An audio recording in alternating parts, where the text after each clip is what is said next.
The blood moon incident. एक प्राचीन भय जागता है, एक डर जो भूलना मुश्किल है।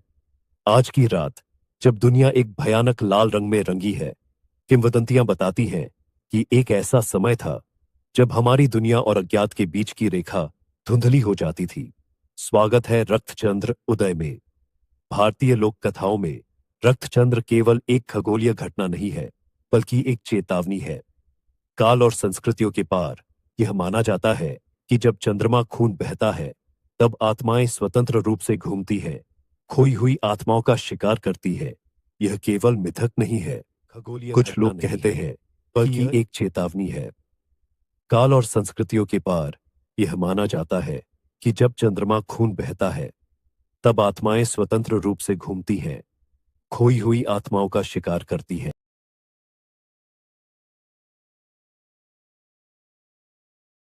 मैं आपको उत्तरी भारत के एक छोटे से गांव में ले चलता हूं, जहां रक्तचंद्र का श्राप सिर्फ एक पुरानी पत्नी की कहानी से कहीं अधिक है। हर चंद्र ग्रहण पर ग्रामीण घर के अंदर इकट्ठा होते हैं, दरवाजे कसकर बंद होते हैं, खिड़कियां ढकी होती हैं। लेकिन पिछले साल कुछ अकल्पनीय हुआ। राजेश, मुश्किल से 17 साल का एक युवा लड़का, बाहर निकलने की हिम्मत करता है।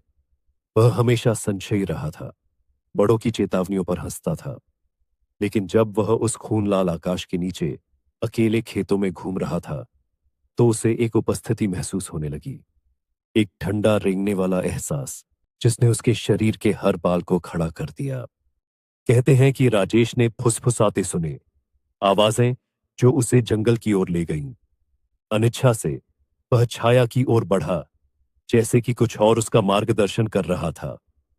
और तभी उसने उन्हें देखा। आंखें अंधेरे में चमकती हुई ने उसे देख रही थी, पाया कांपते हुए, ऐसे निशान से ढके हुए जैसे कि कुछ ने उसकी त्वचा पर पंजे मारे हों।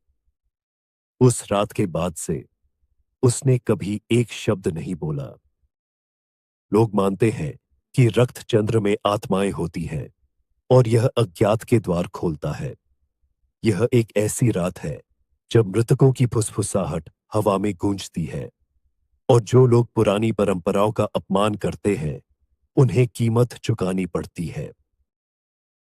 और राजेश पहले नहीं थे, न ही आखिरी। पूरे देश में रक्तचंद्र के हर मौके पर ऐसी कहानियां सामने आती हैं जो तर्क को चुनौती देती हैं। कुछ को दर्शन होते हैं, कुछ को दूर से आवाजें सुनाई देती हैं, और जो बहादुर उन्हें अनदेखा करने का चयन करते हैं, अक्सर गायब हो जाते हैं या हमेशा के लिए बदल जाते हैं। विज्ञान कहता है कि रक्तचंद्र केवल प्रकाश का प्रकीर्णन और एक प्राकृतिक घटना है। लेकिन अगर यह सच है, तो ये कहानियां क्यों बनी रहती हैं? हम रक्तचंद्र की निगाह से क्यों डरते हैं? क्या होगा अगर यह अंधविश्वास से अधिक है? क्या होगा अगर यह एक चेतावनी है? आज रात, जब आप खूनी लाल आकाश की ओर देखें, तो कहानियों को याद रखिए। किंवदंतियां से हमें सुरक्षित रखने के लिए मौजूद है, हमें उन खतरों की याद दिलाती है जिन्हें हम नहीं देख सकते या समझा सकते हैं। तो खुद से पूछें, क्या चेतावनियों को नजरअंदाज करना बुद्धिमानी है, या आप घर के अंदर रहेंगे, रक्तचंद्र के नीचे छिपे हुए खतरों से सुरक्षित रहेंगे? यदि आप उन कहानियों का आनंद लेते हैं जो अज्ञात के रहस्यों से पर्दा उठाती हैं, तो सब्सक्राइब बटन दबाना सुनिश्चित करें। दुनिया के अंधेरे कोनों में इस यात्रा में हमारे साथ जुड़े, जहां किंवदंतियां सांस लेती हैं और डर सच हो जाता है। अगली कहानी को न चूके, हम इंतजार कर रहे होंगे।